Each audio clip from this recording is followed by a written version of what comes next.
Don't stress out. That's my job.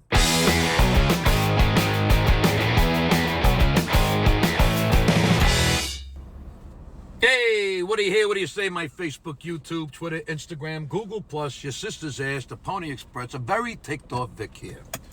You know what ticks me off? Tenants and landlords. Now, follow me. As I've said in the past repeatedly, there's good and bad in every group. There's good and bad doctors. There's good and bad cops. There's good and bad lawyers. There's good and bad comedians. There's good and bad in everything. I think you get my drift.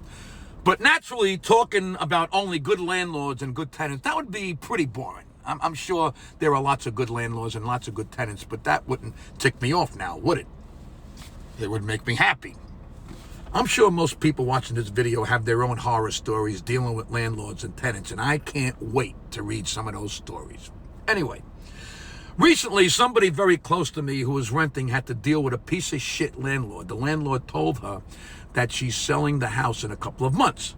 Now, my friend understood. She said, no problem, I understand. So, as a matter of fact, she already found another apartment to rent, and she had the moving people come to move all her stuff out. And then after that, a cleaning crew came in to clean out the apartment. This way she would get back her $1,500 security deposit when she gives the landlord the keys to the apartment.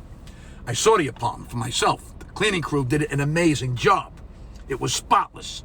You know, you had the usual little holes in the wall that held up pictures, but everything was clean and neat. All the old fixtures were replaced, and you could have eaten off the floor. That's how amazing the cleaning crew was. Okay, unfortunately, this miserable witch of a landlord said that she's taken $50 off the security deposit because she found crumbs in the kitchen sink. You heard me right. She found crumbs in the kitchen sink. I just wish I was there. I would have shoved the fucking crumbs down her throat. But I told my friend, don't stress out. That's my job. There's a great line in the movie A Bronx Tale when C was chasing after his friend who owed him $20.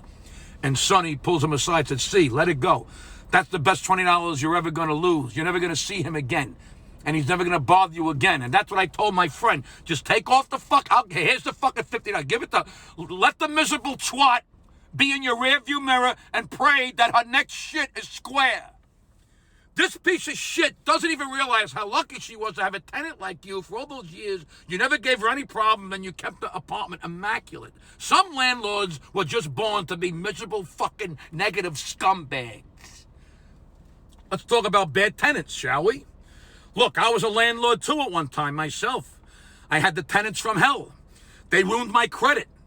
Took us years to have them evicted because the laws in New York are all for the tenants. They were professional tenants, if you know what I'm talking about. Professional squatters. They knew all the loopholes and all the laws, and they just soaked the system. Unfortunately, every state has different laws, but if you're a tenant in New York, baby, you got it made in the shade. Thank God those days are behind me now. The fruits of my labor paid off. I am now a happy homeowner. Landlords and tenants, that's what ticks me off.